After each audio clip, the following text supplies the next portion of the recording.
These are 10 true truck horror stories. Terrifying, scary stories filled with creepy encounters, haunted highways, and disturbing real events. Perfect for fans of creepypasta and paranormal horror. Some rest stops stay open, even after they've been shut down for decades. On a forgotten stretch of highway in Nebraska, a retired trucker pulled into a glowing building everyone said was long abandoned. Inside, the clerk was waiting, smiling, too still, too perfect. What began as a simple break turned into a debt he's still paying to this day. This is the story of the rest area has been closed for years. I still saw someone inside. If you've seen something strange on the road, share it below. And remember, subscribe for daily uploads of scary story compilations, horror narrations, and true paranormal encounters. Because some roads never close. They wait. You probably won't believe this, but I've been driving long haul since '07, and I've seen plenty of weird shit on the road.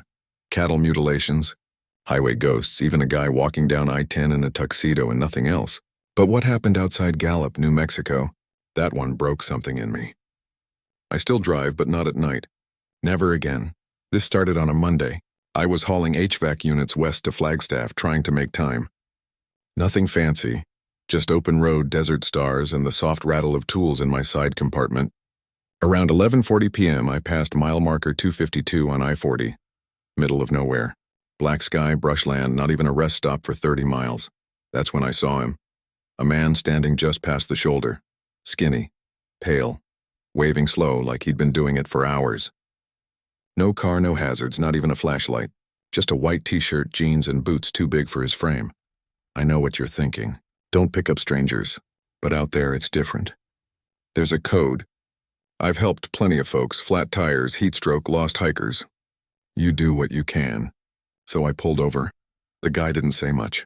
Just climbed in the passenger seat and whispered, "Thanks. I didn't think you'd stop."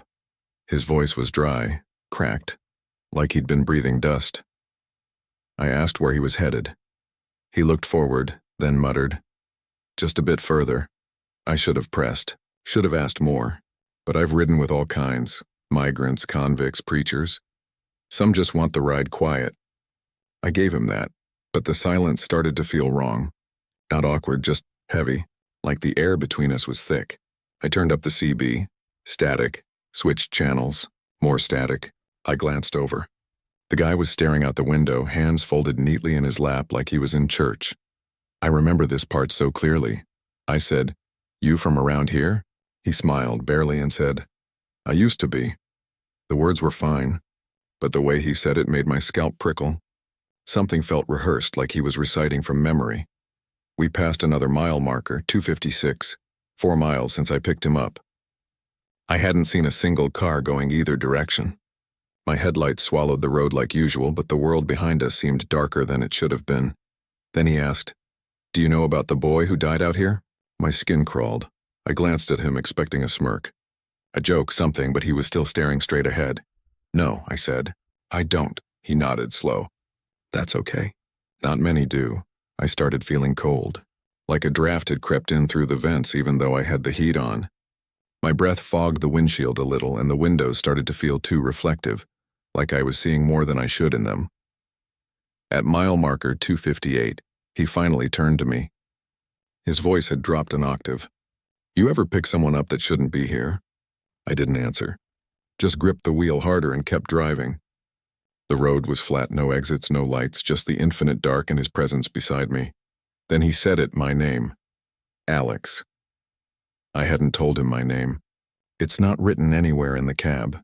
Not on my company badge, not on the logbook. I swerved, hit the rumble strip hard enough to make my coffee spill, slammed the brakes and stopped on the shoulder. I turned to him, heart punching my ribs, but the seat was empty. No door slam, no footsteps. Just the soft hiss of the desert wind outside. I stepped out, circled the truck with a flashlight. Nothing, no prints, no movement, just endless brush and a sky full of silent stars. I climbed back in, locked the doors, sat there engine idling, afraid to keep going, but I couldn't stay either. After 5 minutes of paralyzed silence, I drove. When I passed mile marker 263, I nearly screamed. He was standing there again. Same clothes, same wave, same face. I kept driving, but the farther I went, the more I realized I hadn't moved at all. Mile marker 252 just kept showing up. I was too scared to stop again. That second time seeing him, same clothes, same tired wave, it was like deja vu shoved through a meat grinder. I floored it. Pushed the rig past 80, which I never do. The road out there straight, sure, but not invincible. Still, I figured if I kept going, I could outrun whatever this was. 10 minutes passed. Then 15. No hitchhiker, no markers, no exits. I finally let myself breathe and glanced at the GPS mounted above my dash. It had frozen. Still showed me near mile marker 252. Speed was locked at 0 mph. My location dot. Not moving. Just flickering. I tapped the screen. Nothing. Rebooted it. Still nothing. Then my headlight swept over a green sign ahead. Mile marker 252. I nearly lost control of the wheel. No way. No damn way. I'd been driving flat out west for at least 20 miles. I checked my fuel gauge. Still dropping like I'd been burning it. I wasn't parked in some dream loop. I was moving. But the signs kept saying otherwise. That cold feeling came back. Not just air conditioning cold. This was wrong temperature cold. Like my body knew something the air didn't. I smelled dust and copper, dry rot, ozone. Things that didn't belong together. I pulled over again. Stupid, I know. But I needed to see if something was following me. If maybe this was just some mental break, stress, lack of sleep. My boots crunched into the sand as I stepped out, flashlight in hand, sweeping the road behind me. Black. Then movement. Something scurried along the roadside, low and fast, like a coyote, but the shape was off. Limbs too long, no tail, and the sound it made, like someone dragging wet cloth over hot gravel. It darted behind a yucca bush, and I swear I heard whispering, like a dozen voices layered over each other, all whispering different words I couldn't quite catch. I backed up into the truck, locked everything, turned the CB back on, nothing but static, until it cleared, just for a second, and I heard my own voice. He picked me up again. I shut it off. I was breathing like I'd run a mile uphill in July. That's when I saw the handprint on the inside of my windshield. Passenger side. Greasy, too long-fingered. The print was pointing inward, as if something had been trying to get back in. I drove again. Didn't matter where. My eyes were starting to hurt from staring too long. The speedometer jittered. 67, 72, 8, then 0 again. Outside, the desert seemed stuck. Same fence post. Same roadkill stain. Same jackrabbit skeleton half buried in sand. I screamed when the radio switched back on. Just a pop. Then his voice. "I told you, Alex." Just a bit further. It came from inside the cab. But no one was there. I slammed the brakes, mile marker 252, again. I opened the door and jumped down into the sand, flashlight in hand. Aiming into the brush. Silence. Then a whisper. "You brought me this far. You can take me the rest of the way." It was behind me.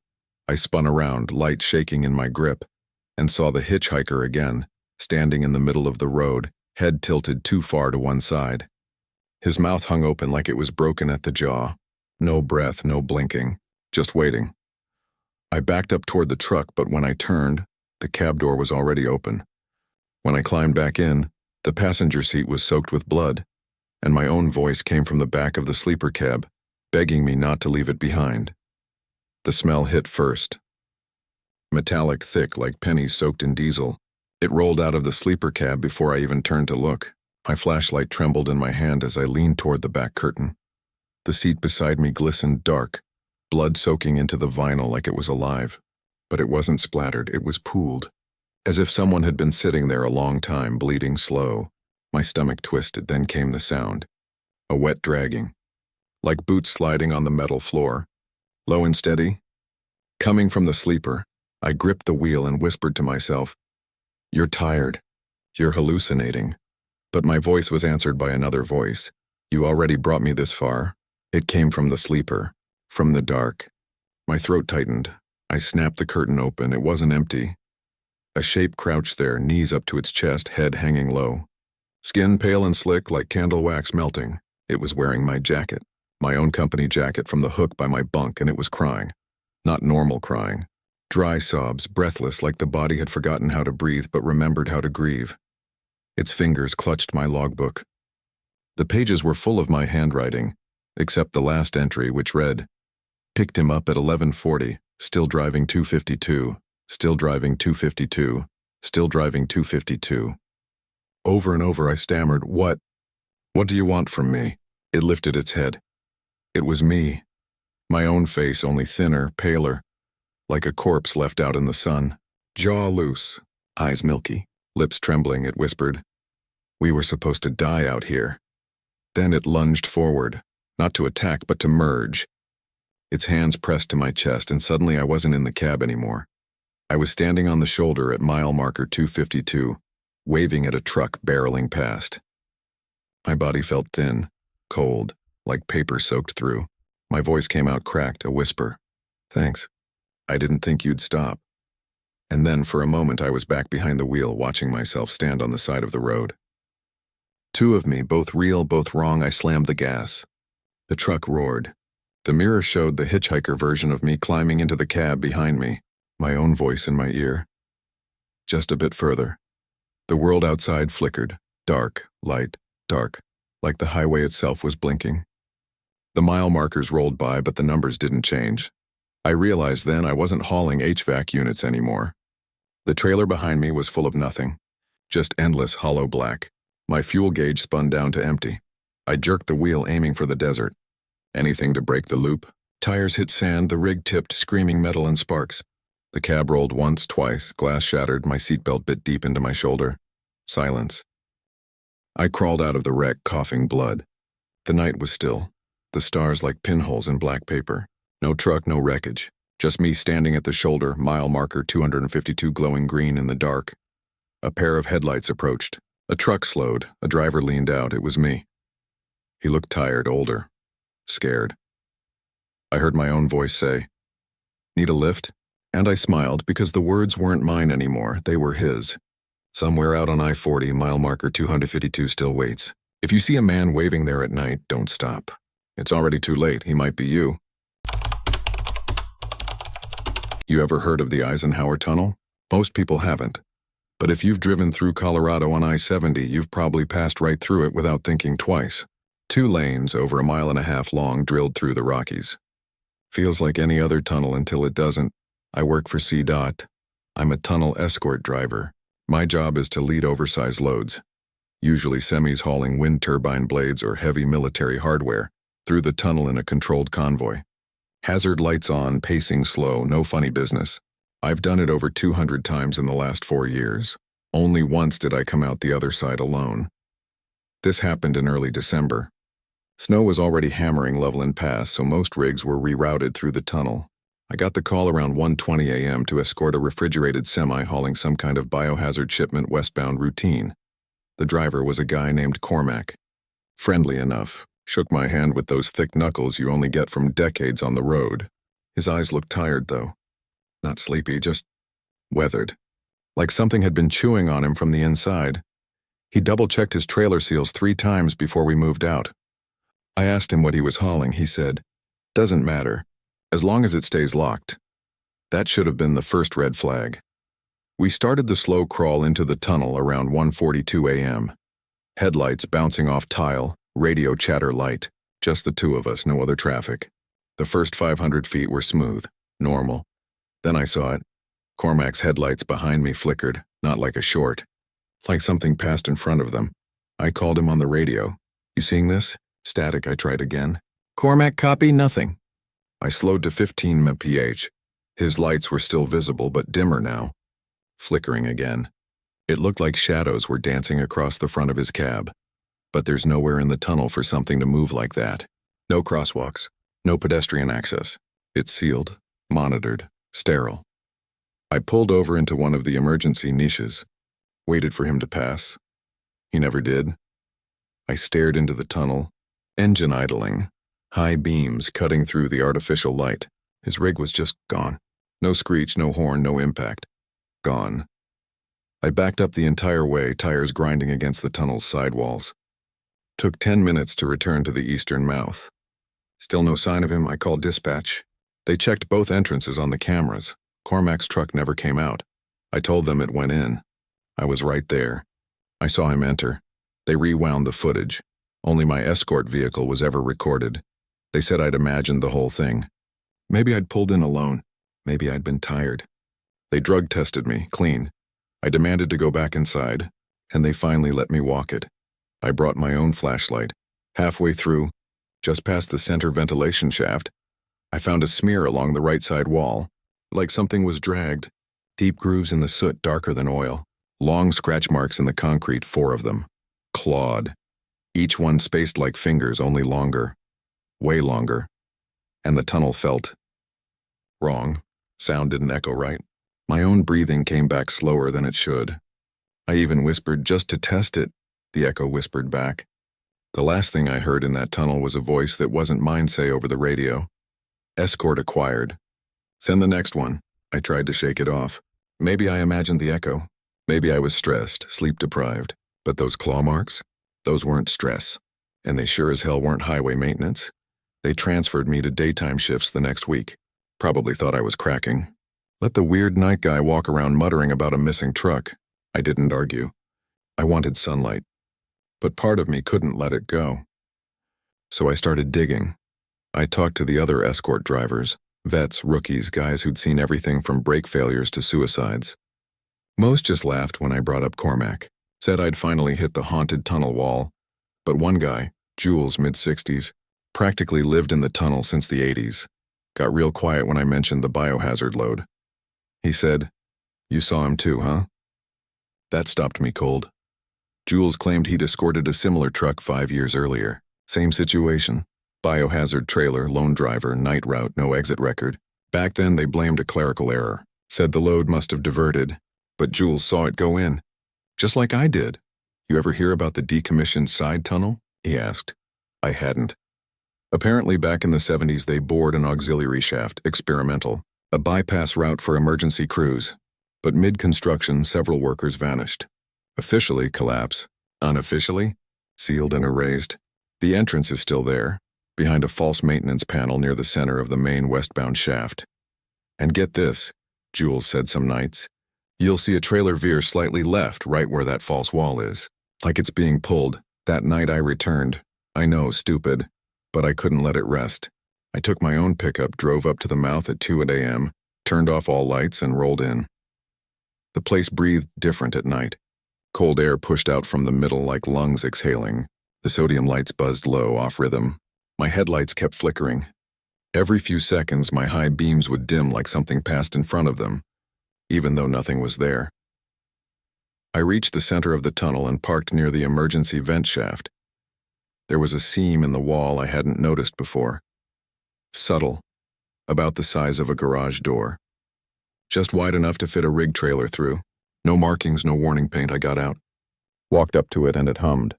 Not like electrical current. This was organic, deep, low, like something massive was sleeping behind it. I backed up, heart pounding, and suddenly the tunnel lights cut out, all at once. The whole world went dark. I dropped my flashlight trying to grab it. From the pitch black ahead of me, I heard metal screeching. Tires dragging. Something heavy and slow moving toward the wall seam from deeper in the tunnel. Then a slam. A loud, wet slam, like meat hitting stone. I raised my flashlight and aimed at the wall. There was now a smear, blood or oil or both, leading into the crack. The false panel was slightly ajar, just enough for something to slip through. Behind me, the tunnel was no longer empty. I turned and saw headlights. Full beam, bright, unnatural, flickering in a strobe pattern even though they weren't moving. Then the radio on my hip crackled, even though it was off. Escort 42, prepare for entry. I ran back to my truck, but the seat was already warm, like someone had just been sitting there, waiting for me to finish what they started. I didn't remember starting the engine. I didn't remember shifting into drive. But somehow I was moving slowly back down the tunnel, heading west like I was leading an invisible load. Except the tunnel wasn't right anymore. The tiles on the walls looked stained now, darkened with patches of something black and fibrous. The overhead lights flickered and the buzz they made wasn't electrical anymore. It sounded like chewing. Slow, rhythmic chewing, and I wasn't alone. I checked my mirrors. Nothing. But I felt it. The unmistakable sense that someone, or something, was following me. Not walking, slithering, sliding on wet limbs just out of view. I pressed the gas harder, headlights cutting through the thick dark like fog, but the shadows only grew deeper. Then my dashboard screen flickered to life, GPS showing the standard tunnel schematic. Only this time there was a new path. A thin black line branching from the center of the tunnel, one that wasn't supposed to exist. It curved downward, deeper than any maintenance route. The route was labeled Convergence Access Active, and the blinking icon showing my position? It was already on that path. The truck began to veer. I fought the wheel. It didn't matter. The tunnel itself began to curve, shift, open wider. The tile gave way to raw stone, wet and pulsing like something alive. I swear the walls were breathing, exhaling cold air in bursts that fogged the windshield. I passed what looked like another escort. Truck crashed, lights still blinking. Slowed just long enough to see the driver's face pressed to the inside of the window, his mouth wide, eyes milky, still tapping on the glass like he was trying to warn me. It was Jules. I floored it.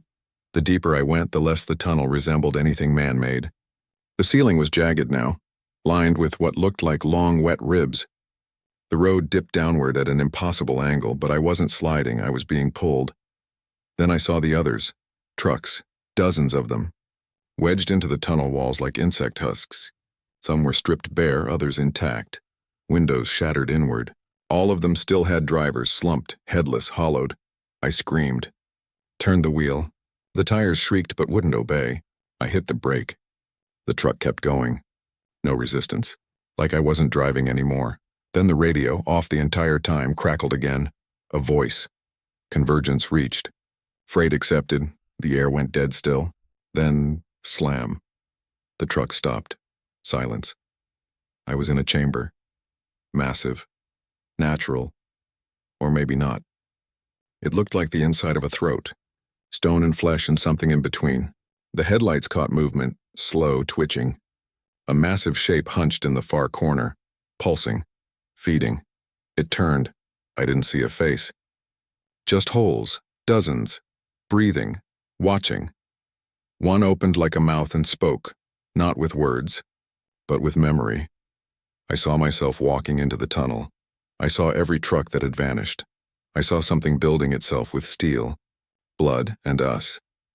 Then I woke up, in my truck, parked at the eastern mouth of the tunnel, 1:44 a.m.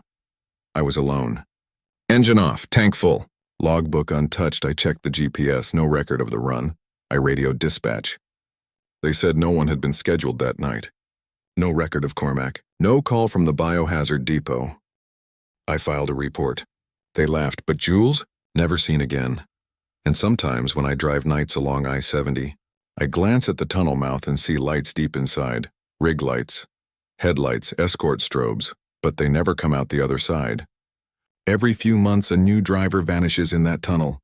And every time I wonder if they're feeding it, or if they're building something deeper, something that just needs one more load to wake up completely. I know what you're thinking. CB radios are ancient junk. Most drivers under 30 barely even use them anymore. But I'm old school. Been driving long haul since I got kicked out of trade school in '03. Back then, if you didn't have a CB, you might as well be deaf on the highway.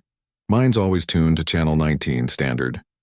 You get weather reports, chatter from the locals, roadkill warnings, stupid jokes. Once a guy even helped me avoid a pileup near Tulsa. But lately, I've been hearing something else, something that knows things it shouldn't. It started on a run through Kansas, flat, dead straight, nothing but wheat fields and cell towers. I was about 80 miles west of Topeka when the CB buzzed to life. Not static. Not some yokel asking about traffic, just one word, stop. I chuckled, figured it was some kid with a linear amp and too much time, but it wasn't just the word. It was my name that came next, Alex. That shut me up real quick. I hadn't identified myself on the air. Didn't even key the mic. I reached for the power switch to shut it down, and that's when it said, "Don't turn me off." My hand froze. I flicked the power anyway. Silence. But 5 seconds later, click. The CB powered back on by itself. I don't care how cheap your rig is. That shouldn't be possible. I've wired the damn thing myself. It's not connected to ignition power. It's got an independent battery hookup. That switch was manual. I pulled over at the next rest area, popped the hood, and yanked the fuse. Problem solved, right? Wrong. That night, parked at a truck stop outside Salina, I climbed into the sleeper, locked everything, and crashed hard. Around 2:30 a.m., I woke up choking. The air was freezing. My breath fogged the inside of the cab, and the CB was back on. Faint static. Then, you shouldn't have pulled the fuse. I jumped up, scanned the dash. The fuse was still out. I tried turning the whole truck over. Nothing. Dead. But the CB still crackled. Then a different voice came through. This one wasn't like the first. It was familiar. It sounded like me. You shouldn't have pulled the fuse. I slammed my fist into the unit. It shut off again. But this time the display didn't go black. It went white. Just pure white light pouring from the display panel, flickering like a dying fluorescent bulb. And from that light, I swear to God, I heard breathing, not mechanical feedback, not radio hiss. Real wet lung-drawn breathing. I bailed. Climbed out of the cab barefoot, freezing, but I didn't care. I just ran inside the truck stop and sat in a booth for 2 hours, staring out the window. When I finally worked up the nerve to go back to the rig, everything was normal. Battery working, CB off, fuse still in my pocket. But I knew I wasn't done. That wasn't a prank. Wasn't interference. Wasn't me cracking under pressure. That thing on the other end of Channel 19, it was waiting. Next night, it started answering questions I hadn't asked out loud. And then it told me exactly how I die. The next night I was running through Missouri, loaded heavy with palletized farm equipment. Clear skies, flat stretch, just me and the asphalt ribbon stretching forever. I'd been keeping the CB off since Kansas, fuse still in my pocket. Thought maybe that would starve whatever signal I'd caught. But at 12:17 a.m. the radio turned itself back on. No power to it. No fuse. Just the unit glowing white-hot from the display like it had its own heart beating inside. Static at first, then that voice again. Left lane in 5 seconds, I blinked. I wasn't even near an interchange. No traffic. I thought it was some weird threat until, exactly 5 seconds later, a deer shot across the right lane out of the brush. If I hadn't drifted left like it said, I'd have plowed straight into it. My heart rattled, I keyed the mic. I don't even know why. Who is this? Static. Then my voice came back at me. You already know. Every hair on my neck stood up. I slammed the mic down. I should have shut it off. Should have thrown it out the window. But part of me was terrified to silence it. Because what if it was keeping me alive? The voice returned. Mile marker 303, slow down. I slowed, white-knuckled. A state trooper's speed trap came into view 30 seconds later. My pulse spiked. What do you want from me? I whispered. The CB hissed. Nothing you haven't already given. I shivered. The smell of ozone filled the cab. Like before a thunderstorm. My dashboard gauges flickered, needles bouncing like they'd lost gravity. I flicked the dome light. The cab interior looked off. The edges of everything, my seat, my hands blurred for a second. Like bad video compression. Then the voice changed again. Lower. Slower. You will keep driving. My chest tightened. I tried braking. The pedal went soft under my foot like stepping on wet clay. The truck kept moving. Speedometer 72, 88. 104. I yanked the wheel. Nothing. The CB. No left. No right. Forward only. The headlights flickered, and for a second the world outside wasn't highway anymore. It was black, absolute, no stars, no road, no fences. Just a black tunnel stretching forward, lined with faintly glowing shapes like hands pressed against glass. I screamed and slammed both palms into the dash. The radio flared white and spat out another line in my voice. You shouldn't have asked. Then I was back on the highway, still moving. Sweat poured down my back. I grabbed the CB, ripped it from its mount, and hurled it out the window at 90 milliampere, watched it shatter into the median. Silence. I slowed to 40, pulled over under an overpass, gasping. My dash light steadied. Engine purred. I sat there in the dark for a long time, just listening to my own breathing. Then a sound came from the sleeper, a tiny, crisp click like a mic keying up and my voice whispering, just loud enough for me to hear. We're not done. When I opened the sleeper curtain, the CB unit was sitting neatly on my bunk, plugged in, powered, and glowing.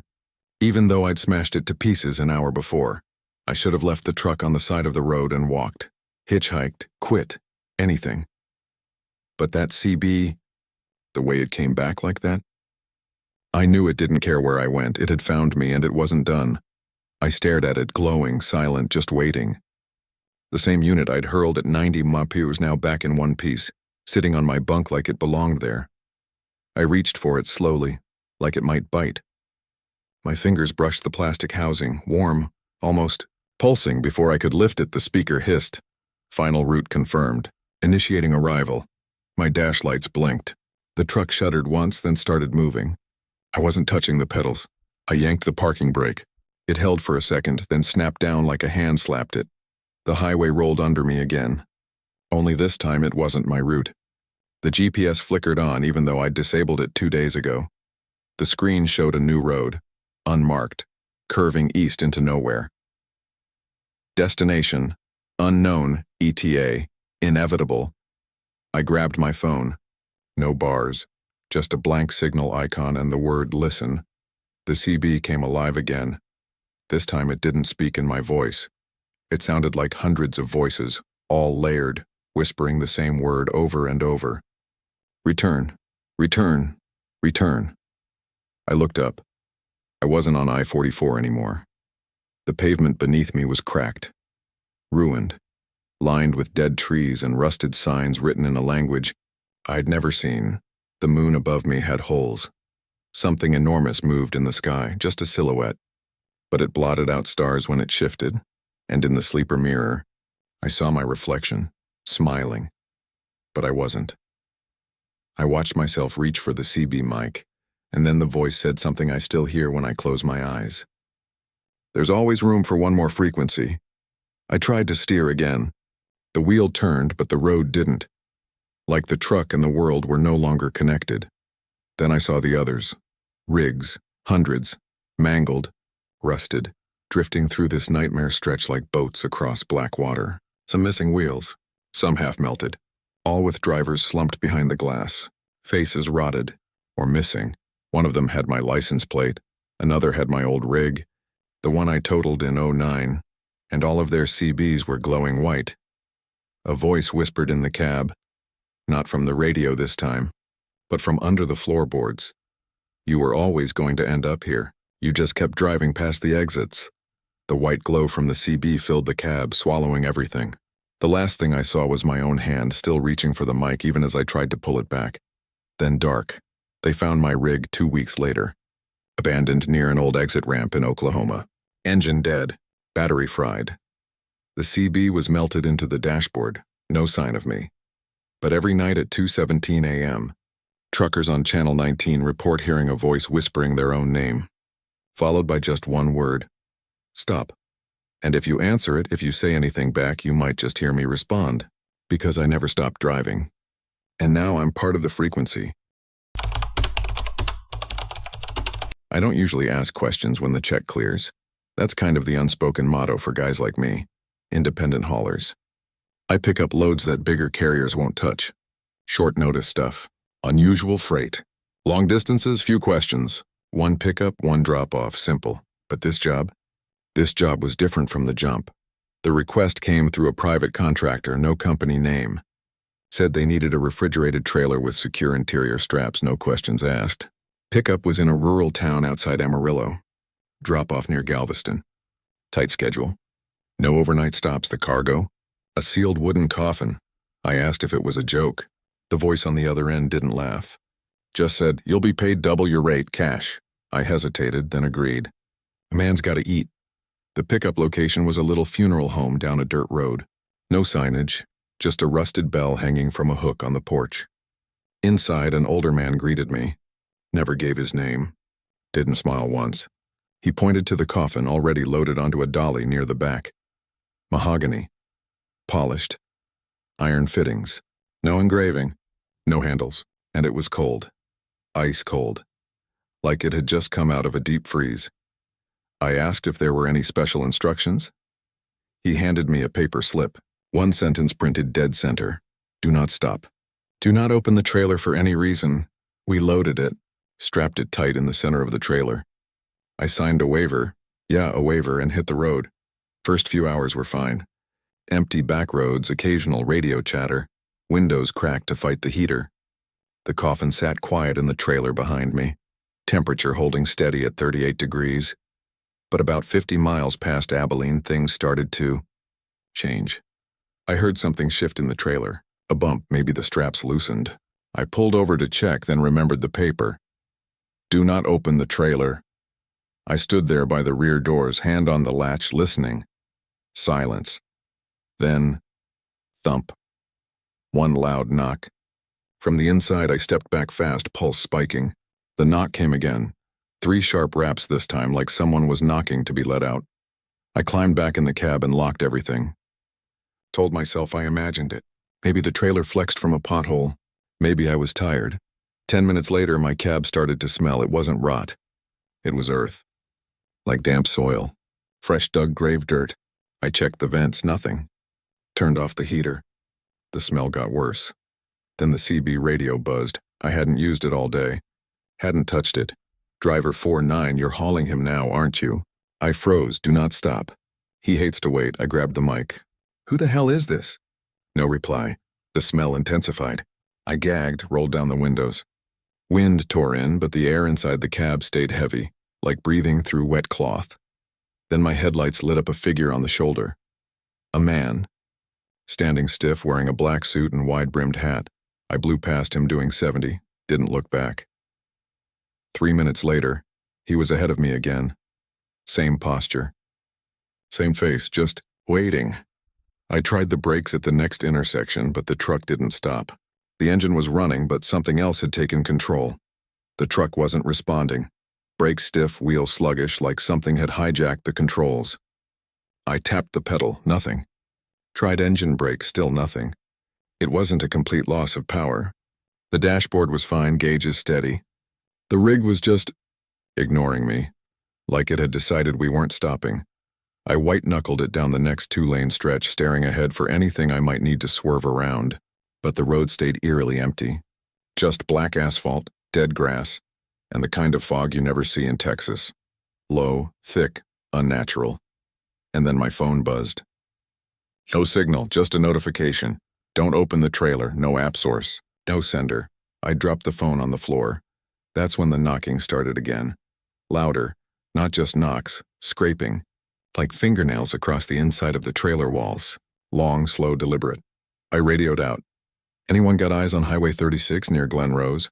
Silence, then crackle. Then, he's awake. I nearly swerved. That voice. It wasn't static. It sounded like it came from under the cab. Like the road itself had whispered into my CB. I looked in my mirrors. Headlights flickered. For a split second, the reflection of my trailer warped. The coffin inside, it wasn't lying flat anymore, it was standing upright. I blinked. It was gone. Back to normal. Or maybe it never changed. Maybe I'm just losing it.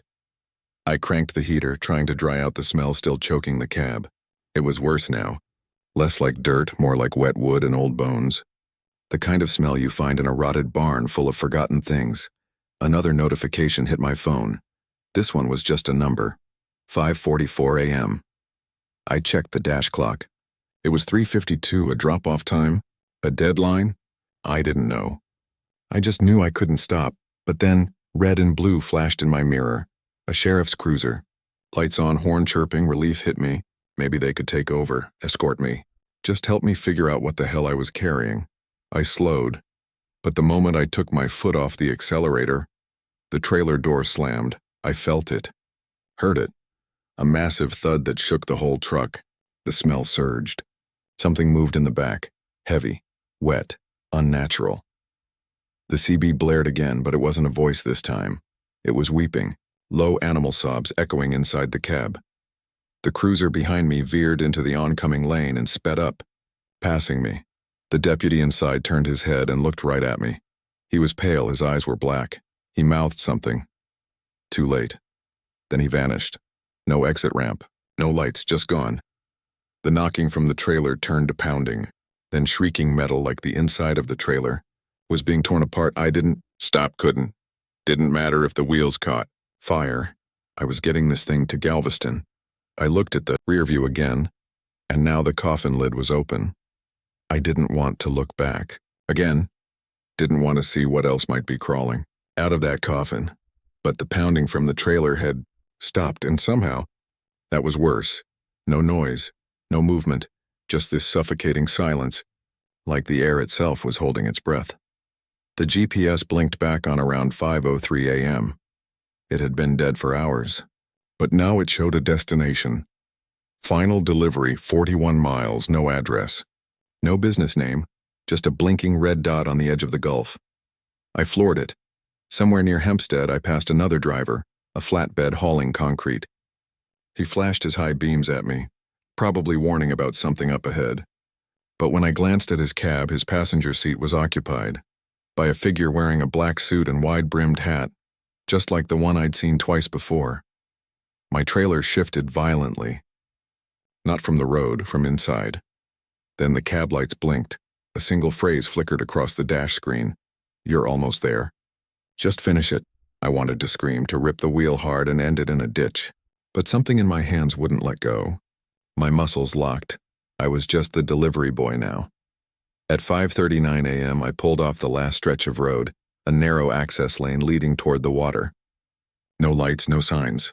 Just a cracked path leading to a decaying structure, half church, half mausoleum, sitting crooked at the edge of the surf. There was one man standing in front of it, same suit, same hat. Still no face I could clearly remember, like the memory of it refused to hold. I stopped. The trailer door creaked behind me, unlocked itself. I walked to the back, every step feeling like I was wading through cement. The trailer interior was dark, too dark for how early the sun was starting to rise, but the coffin was gone. In its place was a body bag, and the tag attached to it read, my name. My full name. First, last birth date. I staggered backward, looked toward the church. The man nodded, then raised his hand and pointed.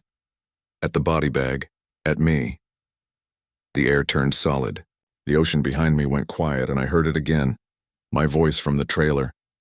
Not screaming, not begging, but calm. It's your turn to lie down. You brought him. You delivered. Now he needs the space. I turned to run, but I didn't, because deep down I knew the deal. I accepted it when I took the job. No questions asked. Just drive. Just deliver. The body bag unzipped itself. It was empty. Waiting. I climbed in. Darkness. They found the truck the next day. Trailer sealed. Engine cold empty, except for a sealed coffin. Bolted to the floor. No paperwork. No tag.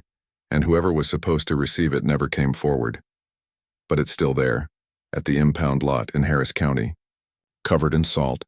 Locked tight. Waiting.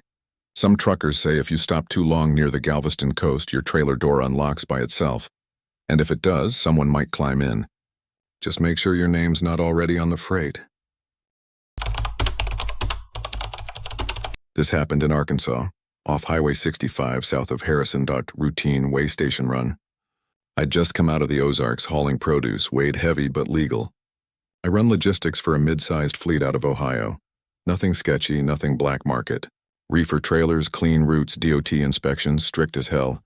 I'd been through that way station a dozen times. It's automated now. Drive over the pad, camera scans your plate, thermal takes your engine temp, and an AI system flags anything that looks off. If you pass, you roll through. If not, you get the red light and pull into the bay. I didn't expect anything weird. The truck felt fine. No alarms, no brake drag, air pressure solid. I wasn't even over on axle weight, but as soon as I rolled over the scale, the red light flashed. Stop for inspection. No big deal. I figured maybe the sensors misread. A tire or my reefer temp spiked. Happens. What didn't happen normally was 2 state troopers walking out before I even got the cab door open. One of them had a printed frame from the way stations. License plate camera, he said. Who's riding on your ICC bumper? I blinked. No one, I said. He turned the photo around. I swear to God, there was a figure clinging to the rear of my trailer. White, hairless, long arms and legs bent at the wrong angles. Face blurry like a motion smear, but definitely humanoid. It was crouched, fingers dug into the metal bar below the trailer's rear door. I laughed. Nervous reflex, that's gotta be a camera glitch, I said. The other trooper didn't smile. He pointed to the timestamp. It wasn't just in one frame. It was in all of them. 7 seconds. It didn't move. They made me open the trailer. Inside, just pallets of lettuce and squash. No tampering. Still sealed, but the smell was off. The reefer was working, 32 degrees, but it smelled like wet dog and pennies. The produce didn't look spoiled, but I couldn't shake the feeling that something had been in there. Something not meant to be around food. They let me go after 30 minutes. No fine, no violation. Just told me deadpan. If it shows up again, you report it immediately. As if it would. I rolled out a little rattled. Turned on the CB to clear my head. Heard another driver on Channel 15 mention the way station and the thing that hangs on trucks. I keyed the mic. You see something back there too? Long pause, then he said, only once. I drove straight through a deer, never even hit the brakes. When I pulled over, it was gone, but the back doors were open, and something had chewed through my load straps. I asked him what it looked like. His answer chilled me, like a kid made out of spider legs. I shut off the CB. My trailer doors were still locked. I triple-checked them that night. I even parked with the rear against a wall. But when I woke up, the latch was unhooked, the seal was broken, and my cab smelled like pennies. I checked the dash cam footage and frame by frame. I saw the thing crawl up from underneath the trailer, then stare directly into the lens. I drove back to HQ the next morning, running on no sleep, mouth dry like I'd swallowed chalk. Didn't matter. I needed to show someone the footage. I pulled my SD card, plugged it into the office computer while the other drivers filed in. Morning dispatch was quiet, just caffeine and GPS pings. I loaded the video file, scrolled to the way station frame, paused, rewound. There it was, crawling up from underneath the trailer, frame by frame, something long and two-limbed, like a human shadow reassembled by someone who'd never seen a real body. Elbows bent the wrong way, feet gripping the bumper like hands.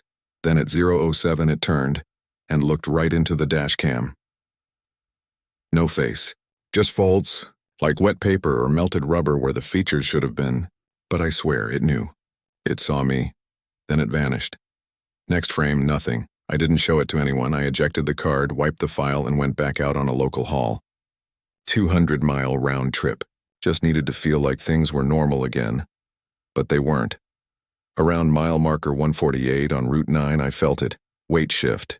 Rear axles dipping like something was pulling them down. I thought maybe a strap snapped, so I pulled over. Left the engine running. Walked back, trailer doors still sealed. No scratches. No pry marks. But there were prints on the underside of the ICC bar. Long ones. Bare. Wet. Like something had just climbed up. I didn't open the trailer. I just kept driving. But the next night after the drop, I did some digging. Reached out to a friend at the DOT. He's seen the way station anomalies. Said he'd been keeping a folder. Called it Hitchhiker Class 4. Only shows up on certain thermal sensors. Doesn't reflect light properly. Always clings to moving vehicles. Never stops on its own. I asked him how many sightings. He said, 8 this year. All truckers. All eastbound. Then he said something else. One of them disappeared mid-haul. Empty cab, trailer still rolling. I hung up. Tried to sleep that night in the truck yard. Around 3:15 a.m., I heard the latch on my trailer door creak. I was inside the cab. Deadbolt locked. Knife in hand. No one was back there. Except I felt the suspension shift. Not like a breeze. Like weight. Something heavy stepping inside. I leaned forward. Turned on the rear camera. Flicker. Then the feed cut to black. For about 6 seconds, the screen stayed dark, then it came back on and it was no longer pointing at the trailer interior. It was pointed at me from the bunk, and just for a second, maybe two, I saw the blurred outline of something sitting behind the passenger seat, watching me. When I blinked, it was gone, but the seatbelt on the passenger side was pulled tight, as if something invisible was buckled in for the ride. I left the yard that night and didn't go home. Didn't tell dispatch where I was headed. Didn't punch a route. I just drove I-40 eastbound just like all the others. That's where it seems to follow. I figured if I was going to deal with this thing, I'd at least try to understand what it wanted. The passenger seat stayed buckled the whole time. No one in it. But the cab got colder. The further I drove, the more I could see my breath. Didn't matter if the heat was on. And the smell came back stronger this time. Like rust and wet insulation. Burnt hair. Every 30 miles I checked the mirrors, nothing there. But I felt it. I saw flickers. Just movement. Caught in the chrome reflection on the reefer unit. Shapes that didn't track with the wind. I tried speaking to it. What are you? Silence. What do you want? Then the CB kicked on. I hadn't touched it. No one keyed up. It just hissed. Then whispered, "You're the ride." It laughed. Not loud, just close. I should have driven into a ditch, but something in me, fear maybe, kept my hands locked on the wheel. Then I passed another way station. Cameras mounted. Sensors lit and it hit me. What if those cameras weren't designed for weight? What if they were trying to catch something? I pulled in, rolled over the pad, waited. Then the red light flashed. Secondary inspection required. Unknown object detected. The station doors opened. 2 officers walked out. One held a printout. His hand shook. "Sir, were you traveling alone?" I nodded. He turned the photo around. It showed me in the cab, and something clinging to the roof. Not on top of the trailer. On top of the cab. Fingers hooked under the visor like claws in a tree branch. Pale jointless limbs. No face, just folds. Bent backward. Head craned toward the windshield. Like it was staring through the glass, looking at me from above. They wouldn't let me leave. I spent the next 8 hours in the way. Station lounge while DOT agents ran tests on my trailer. Said they found biological residue on the rear latch. Human in texture, but not DNA identifiable. I didn't wait for more answers. I got in the truck and left before sunrise. But here's the thing. When I got back to HQ, they said I was a day late. I'd only been gone 12 hours. But my truck's GPS pinged. Every hour for 36. Most of the pings came from way stations across 3 states, all showing something extra riding along. I turned in my keys, filed retirement papers that day. But I still check the way station footage online sometimes. And 2 nights ago, one of our newer drivers posted a still from a random pull-in. Caption said, "Funny glitch. Who's that on the back of the trailer?" And the thing is, it wasn't my truck in the photo, but the tag number was mine. You ever see something strange in your trailer footage, don't delete it. Just know it might not be riding with you. Not yet. But once it finds a tag number it likes, it always comes back. I've been doing overnight freight runs for 16 years now. Nebraska to Illinois, Iowa to Missouri, rinse and repeat. I know these routes like the lines on my hands. I can tell you where to stop for real food, where the lot lizards linger, which Love's has broken diesel pumps, all that. So when I tell you a gas station doesn't exist, I'm not talking like it closed down. I mean, it was never there to begin with, and yet, I stopped there. It was around 2:40 a.m., middle of October. I'd been driving eastbound on I-80, trying to make time before the sun came up. My bladder was screaming and my fuel gauge was flirting with the bottom. I saw the sign just past exit 229, gas 2 miles, 24 HR, food, showers. I was confused. I'd been down that stretch more times than I could count, and I never remembered a station past exit 229. But hey, maybe a new one popped up. Not unheard of. Sure enough, 2 miles later I saw it, lit up like Christmas. Red neon on the roof said, Gulfside Travel Plaza, even though we were hundreds of miles from any Gulf. The place was old school, brick building, big overhang, a line of 6 pumps out front, and a flickering blue ice machine with rust around the corners. No corporate logos, just plain lettering. No cars in the lot. I pulled in, put the truck in park, and immediately noticed the silence. Not early morning quiet. I mean dead quiet. No humming pumps. No insects, no wind. Just my idle engine and the low tick-tick-tick of the cooling brakes. I killed the engine. Still nothing. I walked up to the building.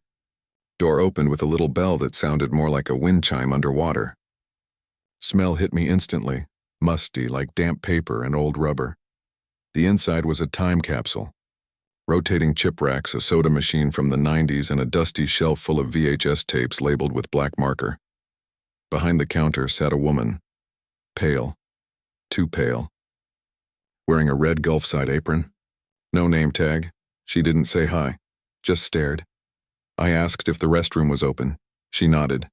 Once slow, I used the bathroom, stained. Flickering light smelled like mildew and copper. And when I came back out, the chips were gone. All the racks. Replaced by shelves of canned meat and glass jars filled with what looked like preserved animal parts.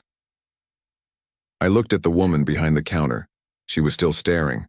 Only now she was smiling. Her teeth were too many.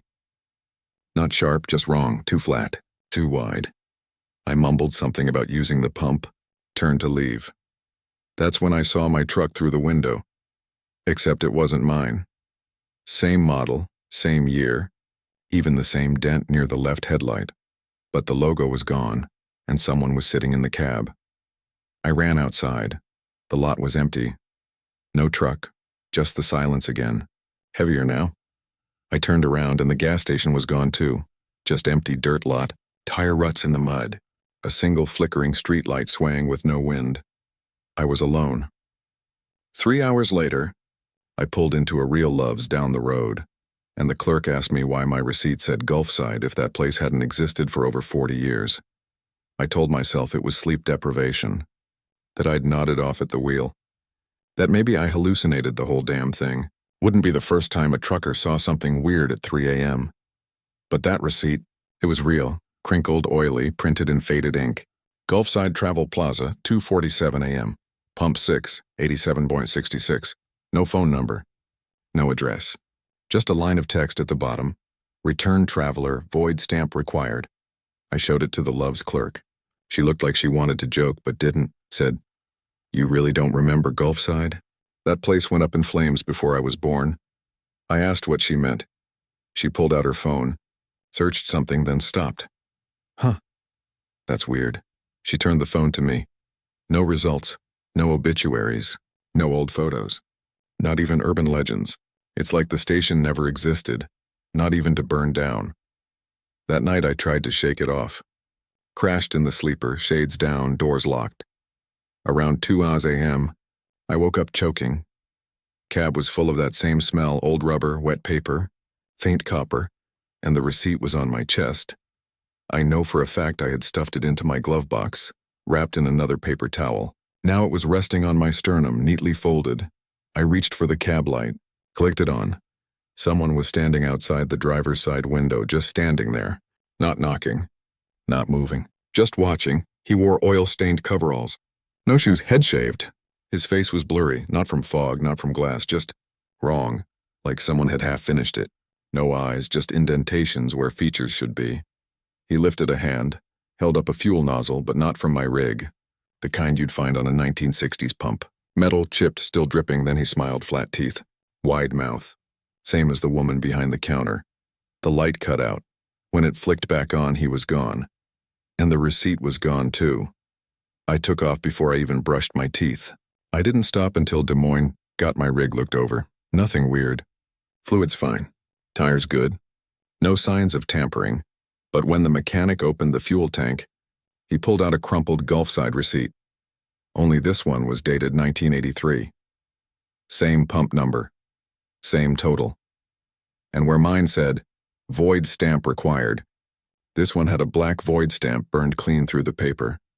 That night, someone slid a gas station key under my bunk curtain, and attached to it was a note that just said, "You left without paying."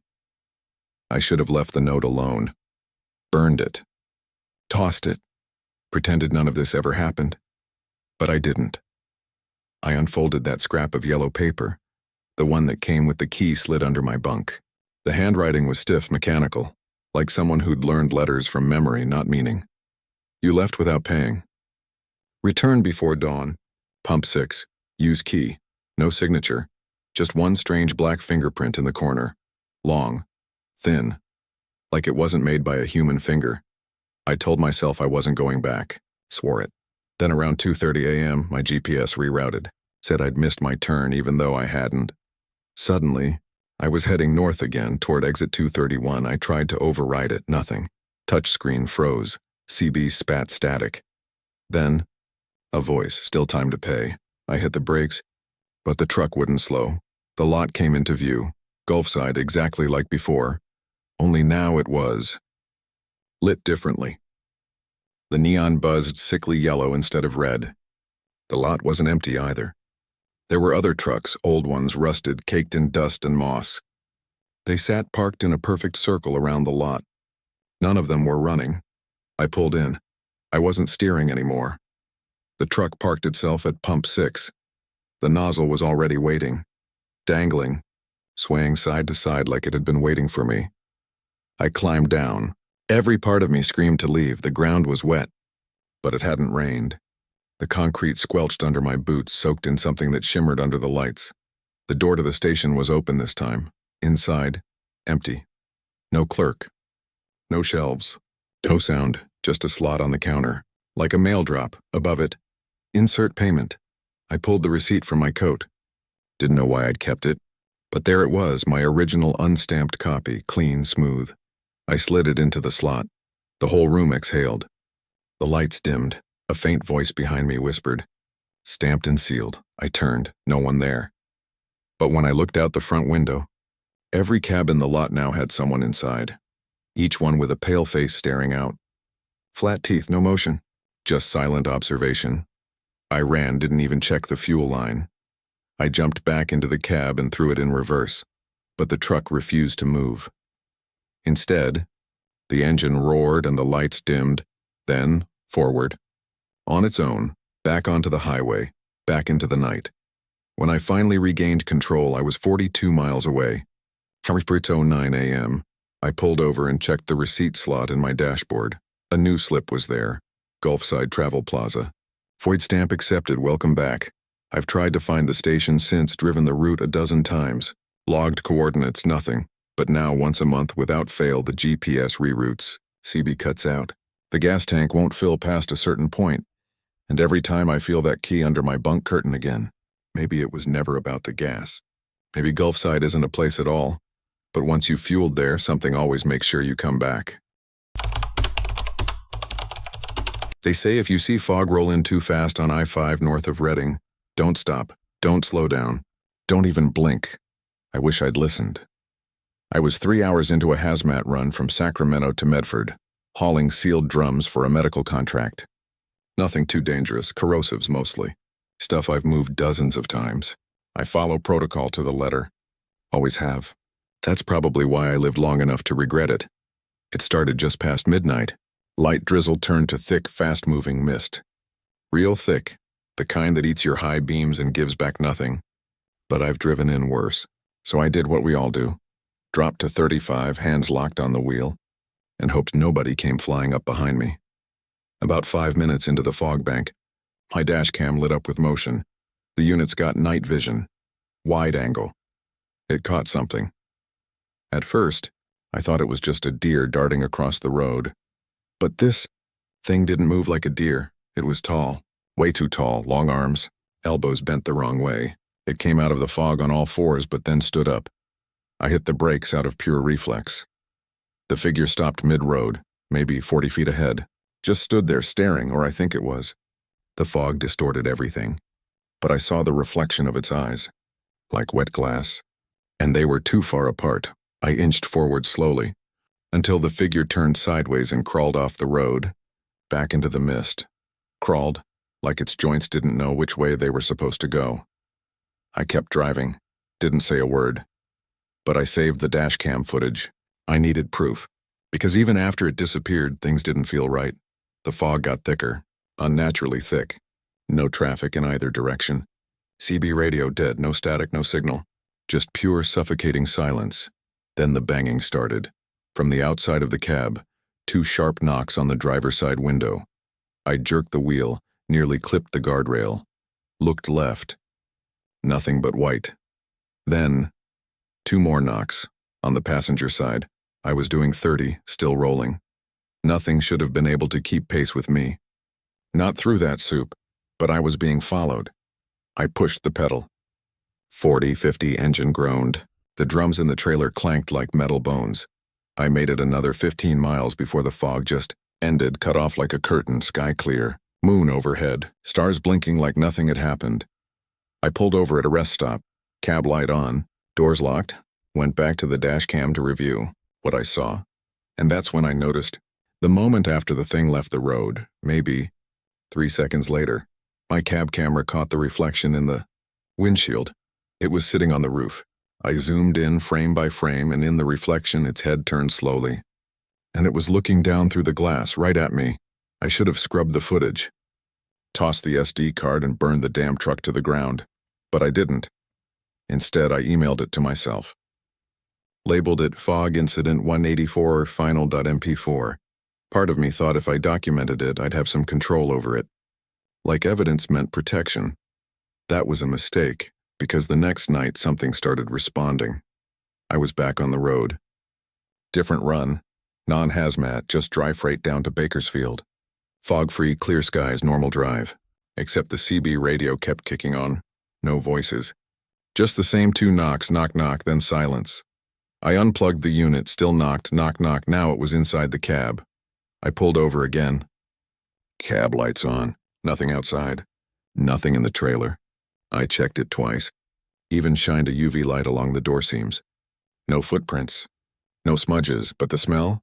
Hot metal and wet earth, like something had burned through topsoil and climbed out smoking.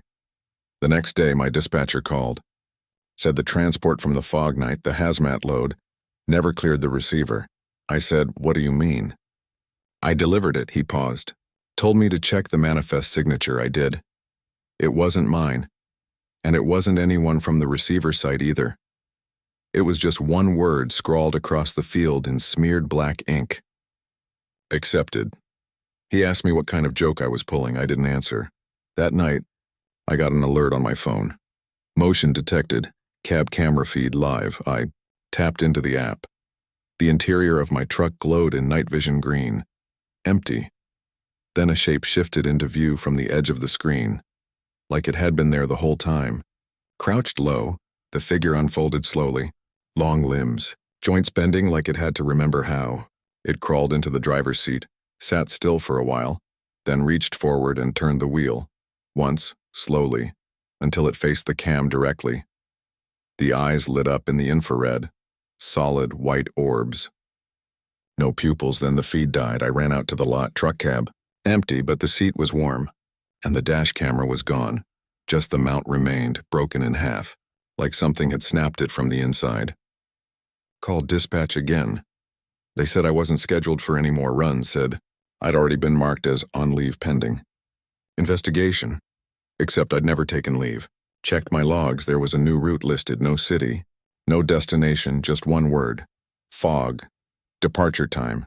Tonight, 2:47 a.m. I went to delete the video file from my phone, but it wouldn't let me. The file name had changed to just one word. Stay. And it was playing by itself. I left the engine running. Didn't bother packing a bag, didn't bring coffee, didn't call dispatch. I just climbed into the cab, closed the door, and checked the time.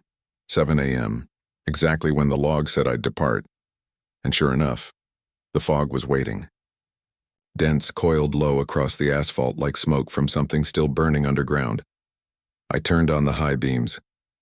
The light hit a wall of white and bounced straight back. I could feel it in my chest, like the air was thick with teeth. The CB powered on.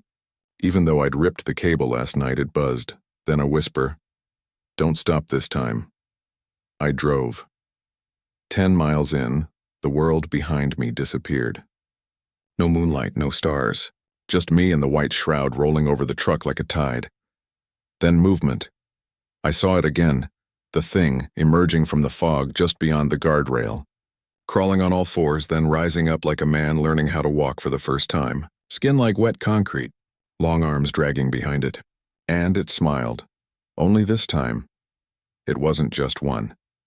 They started appearing in the fog. Dozens, all standing still along the shoulder, spaced evenly apart. All identical, like mirrors of the first. All watching. I tried to turn around. But the road was gone, literally. The lines had vanished. The gravel shoulder was just more fog. The GPS dead dashboard, blacked out. I wasn't on a road anymore, I was just going forward. Then the drums in the trailer began to rattle, soft at first. Then violently. Metal slamming on metal. I slammed the brakes. They didn't work. Something slammed into the trailer doors from the inside, bent the hinges. The truck bucked forward like it had been rear-ended. I looked in the side mirror. There was no trailer, It was gone, but the weight was still there. Something was still with me. The CB whispered again. No one ever finishes the route. But you came back, I screamed into the mic. What are you? The reply chilled me to the bone. We are what you delivered. And then the fog cleared. Just like that, I was back on I-5 heading north, sunlight bleeding over the horizon, trailer intact, hazmat seals unbroken. But when I parked at the drop point, no one met me. The facility was abandoned, overgrown, cracked pavement, power off. Looks like it hadn't operated in years. The gate was open, so I walked back to the trailer, opened the doors, empty. No drums, just thick fog leaking out from the inside. The paper manifest lay on the floor. I picked it. Have one word written across the page in my handwriting. Accepted, but I never wrote it. They never called me again. The company claimed they had no record of the load.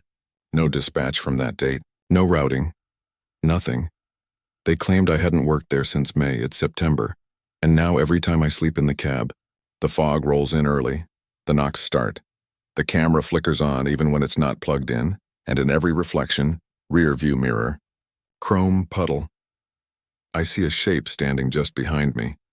Still, watching. If you ever catch something crawling out of the fog, don't follow it. Don't record it. And whatever you do, don't deliver it. Military halls don't scare me. Not normally. I've been running classified shipments for years. Base to base, no questions asked, sealed crates, armored trailers. It's boring work until it isn't. You keep your eyes forward and your mouth shut.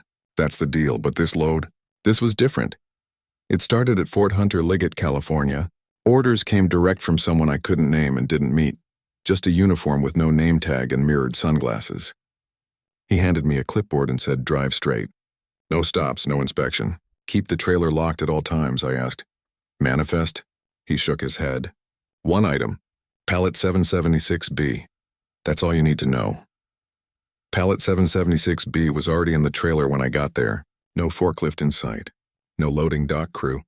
Just a single metal crate the size of a coffin, bolted to the trailer floor, and something about it felt off. I don't mean dangerous. I've hauled biohazards, munitions, even chemical agents. This was different. The crate was ice cold to the touch. No frost, no dry ice, just cold, like it was pulling heat out of the air. I hooked up and headed east on CA 198, then up through I-5.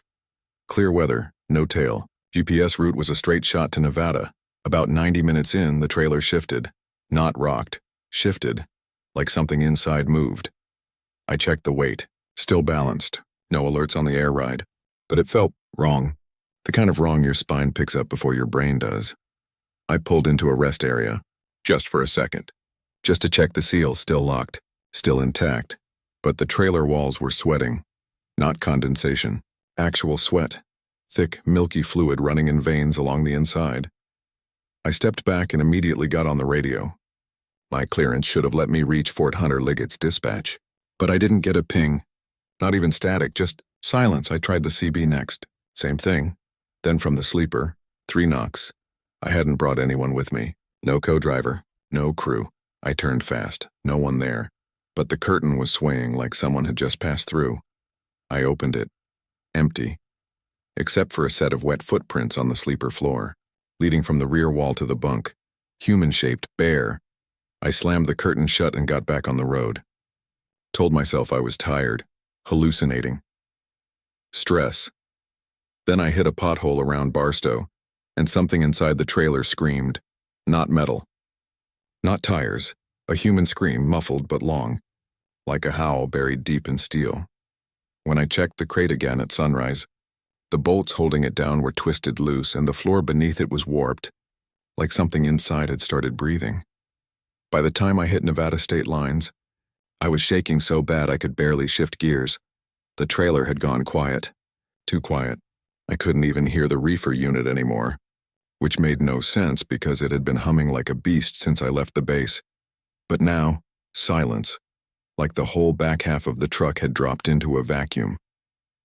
I kept the radio off. CB2. I didn't want to hear another whisper. I didn't want to hear anything. Just the engine, the road, and whatever was clawing its way deeper into my nightmares. But about 10 miles past the border, my GPS flickered. Route gone. Just a blinking triangle on a black screen. No highway. No coordinates. Then a new destination appeared. Bay 44. Continuity site. I didn't enter that. I couldn't even back out of the menu. And under the route time? Immediate I looked up and nearly swerved. A road that shouldn't have been there had split from the highway, narrow gravel, with no signage, and my truck had already begun turning toward it, on its own. I fought the wheel. Nothing. It was like the rig had been claimed. The gravel road wound through low hills. Completely silent, not even the sound of tires crunching. The trees on either side leaned inward, arching above me like ribs. The light dimmed unnaturally fast, even though it was just afternoon. Then the reefer kicked back on. But it didn't hum. It growled. I swear to God, it made a sound like a living animal waking up. Metal scraped against itself. Bolts squealed, and then the trailer doors slammed outward. In the mirrors, I saw them swing open, steel flapping like wings. Something leapt out, blurry, long, fast. It hit the gravel and crawled up the side of the cab. I saw it from the corner of the windshield. It wasn't a person. It wasn't an animal. It was a limb, all limb, gray, folded, dragging a shape behind it. I hit the brakes, the truck didn't stop. Instead, the interior screens all came to life. Every one of them, dash cam, backup, trailer feed, showed the crate from the rear, except it was no longer sealed. The lid was peeled open like a flower. And the inside? It was empty, except for blood. Not old, not dry. It was dripping. I turned to jump out. Door wouldn't open. The handle had melted. The steel warped like wax under a heat gun. My window fogged on the inside, streaked by something dragging fingers across it from the outside in. Then the CB, dead all day, crackled once. Bay 44 confirmed. You may proceed. The cab lights dimmed. The dashboard began counting down. Kick seconds. I screamed. Pounded the glass. Slammed the gear shift. Nothing. Nothing but the sound of something breathing from behind the sleeper curtain. At 0, the cab lights cut out, and I swear I saw my own face staring at me from the windshield. Only it was inside out. When the lights went out, I didn't scream. I couldn't. The sound was gone, not muffled, removed. Like something had snatched it right out of my throat before it left my lungs. And the cab? It wasn't my cab anymore. The walls stretched. Seats elongated like pulled fabric. The sleeper curtain had turned pitch black and billowed inward, even though there was no air movement. My steering wheel bent sideways, softening like rubber, twisting into a shape I don't want to describe. Outside, the road was gone, no gravel, no sky, just a void. Black, total, but I was still moving. I heard scraping, like claws dragging across steel, coming from the roof. Then a thud on the hood, something heavy crawling slowly. Fingers the length of crowbars slapping wet across the windshield, then the cab lights flickered back on, and I saw where I was. Facility. Massive. Underground. The rig was rolling into a concrete tunnel, lined with floodlights and steel bulkheads. Cameras followed me along the walls.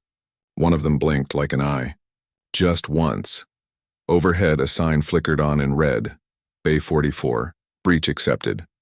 My truck stopped. On its own. The dashboard rebooted. Instead of gauges, it displayed one sentence. You are now part of the freight. The trailer opened again behind me. I didn't even hear it. But I felt it. The pull. Like gravity had reversed direction, but only for me. My body lifted from the seat. My arms peeled back. I tried to grab the gear shift, but my hands phased through it like I wasn't solid anymore, and then the rearview mirror shifted. It no longer showed the back of the cab. It showed inside the crate, me twisting, screaming, mouth open. Eyes black, arms too long, skin folding in on itself like wet paper melting in reverse. Then the crate sealed itself. 4 new bolts clicked into place. My clipboard, the one from the start of the job, appeared on the passenger seat.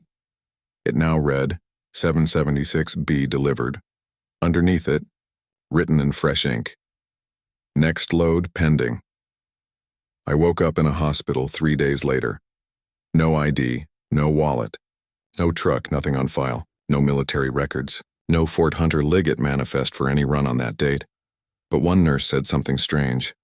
She said when I was admitted, I wouldn't stop whispering, Bay 44. Bay 44. He got out.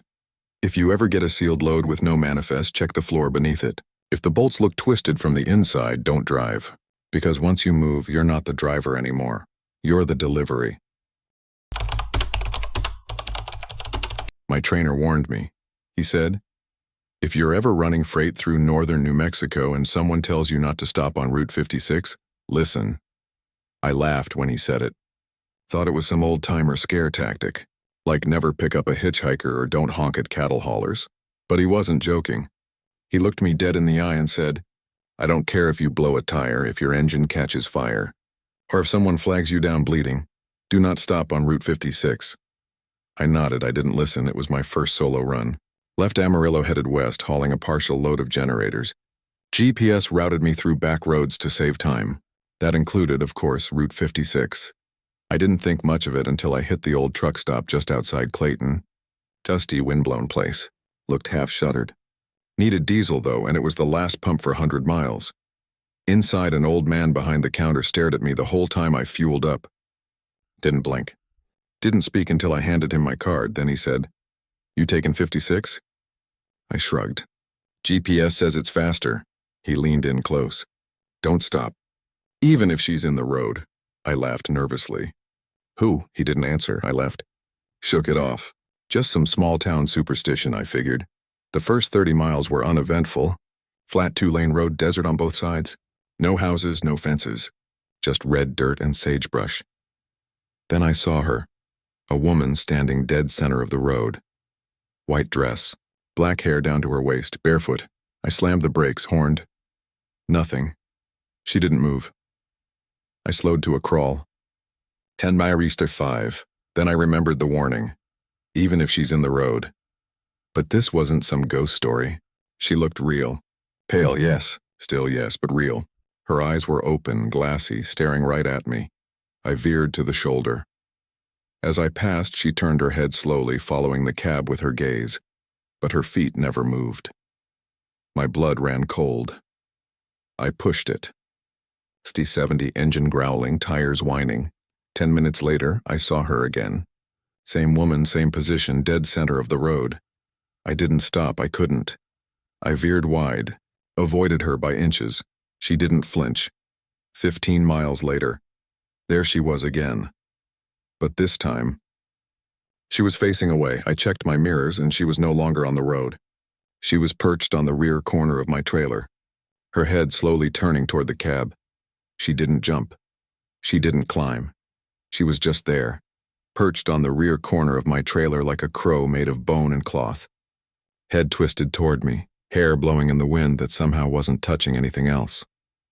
I floored it. The truck strained, RPMs screaming, mirrors rattling, my whole body shaking, but I didn't lift my foot. Every time I checked the mirror, she was still there. Knees bent, arms dangling at her sides, head tilted, watching, like she was waiting for something. At mile marker 112, she vanished. Just gone. No movement, no jump, just nothing, but the damage was already done. My hands wouldn't stop shaking. My eyes burned from not blinking. My knuckles were white on the wheel. I pulled over at a gravel turnout. I know. That was the one thing I wasn't supposed to do, but I had to breathe. Had to check the trailer. Make sure I wasn't losing my mind. I stepped out. Engine still running. The air was wrong. Heavy still, like the world had paused. Even the wind was holding its breath. I walked the length of the trailer. Slowly. Tires, fine. Seals, intact. But on the passenger side near the rear, the aluminum wall was frozen solid. Frost caked the surface in the shape of 2 bare feet, not footprints, just feet, pressed flat against the metal, like someone had been standing on the wall. I backed away. Then I heard it, a whimper, not from the trailer, from under the cab, low, wet, like someone crying into their own hands. I dropped to a knee and looked. Beneath, something shifted, long hair, a crouched figure facing away. I stood up fast, ran back to the cab, climbed in, locked the doors, and threw it into gear. The GPS glitched. The route redrew itself 3 times in a row, then froze on a screen that simply said, "You stopped." I felt a presence behind me in the sleeper. Didn't look, didn't breathe. Then the radio clicked on. I hadn't touched it since Amarillo static for 2 seconds. Then a voice. Mine, but not mine. It said, she was already in the truck. I glanced at the side mirror again. Her reflection was there, sitting in the passenger seat. Even though the seat itself was empty, I didn't look at her. I kept my eyes locked on the road, hands welded to the wheel. But the mirror wouldn't stop reflecting her. She sat upright in the passenger seat, posture perfect, hands in her lap, head tilted just a few degrees too far. Her eyes weren't blinking, just wide, unmoving, watching me. I tried to focus on the lines in the road, white dashes, mile markers, anything. But the mile markers had stopped showing numbers. Just one word repeated, stop. Over and over, stop, stop. Stop. I passed a sign for a way station that didn't exist. I passed the same dead coyote 3 times. Body twisted in the exact same pose, blood still fresh. I passed her. Standing on the shoulder again, even though she was still in the seat beside me, I risked one glance. Passenger seat? Empty. I sighed, then the whimpering started again, from the dashboard, not the vents, not the radio. From inside the dashboard, muffled, choking sobs like someone trying not to be. Heard then came the scraping, fingernails or something like them dragging across the inside of the dash, slow, deliberate, testing. The plastic started to crack. I slammed the brakes. The truck stopped. Fully, I broke the rule again. Outside, everything was still. Too still, I got out. Didn't know why. Maybe just to prove I still could. I circled the cab, no one. No signs of tampering except there were now 2 sets of footprints under the trailer. One leading to the cab, one leading into the road. I followed them, just to the edge of the shoulder. Then I heard the door slam shut behind me. The engine roared to life. The truck began rolling. Without me, I chased it, slipped, fell, rolled through gravel. By the time I got up, it had vanished into the mist. Fog that hadn't been there moments before now swallowed the whole stretch of highway. I screamed. No echo. My boots crunched back to the road center. I stood there, heart pounding, chest heaving. Then I heard tires, a semi approaching. Lights glowing through the fog. I waved. And forward, but the truck didn't slow down. It drove through me. And as it passed, I saw my face behind the wheel, blank, emotionless, driving forever. They found my truck outside. Tucumcari 3 days later. Doors locked, engine still running. But I wasn't in it. And in the footage from the cab cam, you can see me driving silently through the night until the video cuts to black and my reflection keeps moving even after I stop. Every now and then someone reports seeing a truck with no driver drifting down Route 56. If you see it, don't try to wave it down. You're already too late and she's already inside. I haven't driven in years. These days I sit in the diner off Route 20 and drink my coffee black slow. The regulars still ask me why I quit early. I usually lie. Tell them my back gave out or I got tired of road food. But that's not it. I stopped driving because of what I saw at mile marker 309 in Nebraska, sometime in the spring of 2006. That part of the state's got a stretch of highway that runs dead straight for over 50 miles. Nothing but wheat fields, telephone poles, and the occasional buzzard. Long-haul drivers know it's where you settle into cruise control and let your mind drift. Just a little. Back then, I was hauling dry freight from Kansas City to Cheyenne. Middle of the night, somewhere around 2:30 a.m., CB was quiet. No traffic in either direction. Sky was heavy with clouds. I remember that part well. No stars. That's when I saw the rest area. It was lit. Fully lit. Big floodlights over the parking lot.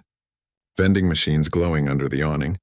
A woman was sitting inside behind the glass reading something under a flickering overhead bulb. Except, I knew that rest area had been shut down for years. They closed it in '98 after a string of disappearances. Every driver around knew to skip it. No trucks parked there ever, but that night it looked alive. I chalked it up to exhaustion, but I needed a break. Been driving 6 hours nonstop, and the next safe pull-off was 70 miles. I pulled in, lot was clean. No litter, no tire tracks. Asphalt looked freshly paved. I remember thinking, maybe they reopened it and didn't update the route logs. I parked and climbed down. The moment my boots hit the pavement, I noticed it. Everything was too quiet. No wind. No bugs. Even the hum of the truck behind me sounded distant. I walked to the building. Glass door slid open with a little hiss. The woman at the counter looked up and smiled. Pale. Neat. Like someone cast her from porcelain and forgot to add pores. I asked if the restrooms were open. She said, "They're always open." That's when I noticed the clock behind her wasn't moving. The second hand was frozen at 12. I went to the men's room anyway. Lights were on. Smelled like antiseptic. But the mirror was missing. Just the outline where it had once been. Bolts rusted into the tile wall. The soap dispenser was full of black liquid and the sink was dry but cold. Like freezing cold, no urinals. Just stalls. I opened one. It was empty, but the toilet bowl was full of ash. I turned to leave, and I swear on my life, the stall door closed behind me on its own. I didn't scream. Just shoved it open and got the hell out of there. The front area was empty now. No clerk, no lights. Just the buzz of the vending machines, all of them displaying the same message. Take what you need, leave what you owe. I walked backward to the truck. Every window in the building went black. Like someone killed the power or someone was watching me. I got in and floored it. Didn't stop for hours. A week later, I checked my dash cam out of curiosity, and frame by frame I saw the woman from the counter standing at the edge of the road, watching me drive away, smiling. I should have left it alone, should have written it off as a hallucination. Too much caffeine, too little sleep. But I couldn't. Something about that place lingered, not just in my head and my truck. The cab started smelling like antiseptic, not the usual kind, not lemon or bleach. This was chemical, metallic, like scorched medicine and cold iron. Then the dash lights began flickering, but only near mile markers ending in 9. 209, 219, 229. Always a quick dim, like the rig itself was shivering. I called a buddy who'd run long hauls through Nebraska since the 80s. Told him what I saw. He got real quiet. Then he said, "You didn't go inside, did you?" I didn't answer. He sighed. "You owe her now." I asked who. He said, "And doesn't matter." "You stopped. You went in, you owe." "That's how it works." I laughed it off. Kind of, until I found the envelope in the cab, plain white, sitting on my dash one morning. No postage. No fingerprints. Just my name, first and last, typed cleanly on the front. Inside? A photo of me walking into the rest stop. It was printed from inside the building. Angle was high, like from a corner security cam, and behind me, framed in the reflection of the sliding door, was the woman, but her smile. It was wrong now. Too wide, eyes too sharp, like something had peeled her skin off and stapled it back on crooked. That night, I dreamed I was parked at the rest area again. Only this time, the building was gone. Just a concrete foundation under a moonless sky. I was standing in the center of it, holding a receipt in one hand and my truck keys in the other. The receipt said, "Owed one driver, balance pending." When I woke up, my hands were clenched around nothing. But my palms were black with dust, fine ash like what was in the toilet stall. I started sleeping in motel rooms after that, but it didn't help, because no matter how far I drove, how many states I crossed, I always saw her. Sometimes in rest area reflections, sometimes in the sleeper window as I passed under bridges, sometimes in the CB static. One night around 3 a.m., the CB blipped alive. No channel. No voice, just hissing. Then, "Please return to complete your transaction." When I got home that weekend, there was a key to the rest stop on my kitchen table with a tag that read, "Men's room stall 3. I thought retirement would end it. No more miles. No more markers. No more chances to pass that cursed stretch of highway and risk seeing her again. But the thing about debt is, if you don't pay it, it doesn't disappear. It collects interest. I left that key sitting on my dresser for months. Stall 3, the one with the ash-filled toilet. Every night I told myself I'd throw it away. Every morning it was back on the dresser. I stopped talking about it. Friends thought I was cracking, but I knew I wasn't alone. One old guy at the diner, Donnie, Vietnam vet, reefer guy from back in the day, he looked at the key once, real quiet, and said, "If she gave you a stall, she gave you time." I didn't get a key. He died 3 weeks later. Heart attack, they said. I say she came to collect. Eventually I broke, drove out one night, mid-November. Cold and moonless. I figured if the place was still there, I'd go back. Finish it, leave what I owed, and if it wasn't, well, maybe the key would finally vanish. I passed mile marker, 308, then 309, no. Lights, just tall weeds and a cracked lot, but when I slowed down, everything lit, a floodlight's awning glow, glass door sliding, open with that soft hiss like nothing had changed in years. I parked and stepped out, key in hand. She was waiting inside, same desk, same skin, same too-wide smile, didn't speak, just tilted her head toward the hall. I walked to the men's room. Lights buzzed. The mirror was still missing. The walls were the same lifeless yellow tile. Stall 3 was already open. Inside sat a small ceramic bowl. Inside the bowl, the receipt crisp, clean. Owed 1 driver. Payment accepted. I felt something behind me. I turned. She stood there, blocking the exit. Her mouth no longer smiled. It just opened. Wider than it should. Wider than a jaw allows. She didn't step forward. She flickered. Like a broken frame in an old film. Then she was gone. I ran, back to the truck. Started it. Peeled out. Didn't stop until sunrise. The building was gone when I looked back. Just weeds, dirt, and cracked pavement. I retired 3 weeks later. But every now and then, at truck stops, in gas station mirrors, in the chrome on my car, I catch a glimpse of her, never close, never far, still waiting. If you ever see a glowing rest stop where there shouldn't be one, just keep driving. Don't stop, don't look, and whatever you do, don't go inside unless you're ready to leave something behind.